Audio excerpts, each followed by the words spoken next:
Assalamu alaikum. In this video, how to carve a text box in Photoshop.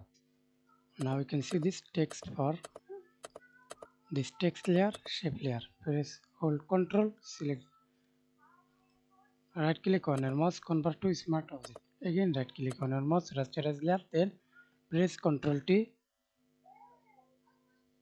Step 1, press Ctrl T, click this icon, customs ARC.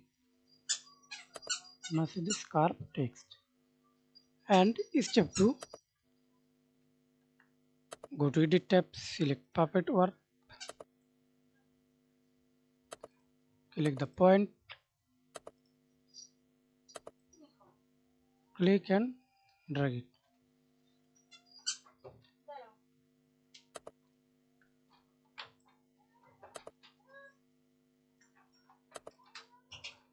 Thanks for watching video. Please subscribe to my channel, like, comment, share.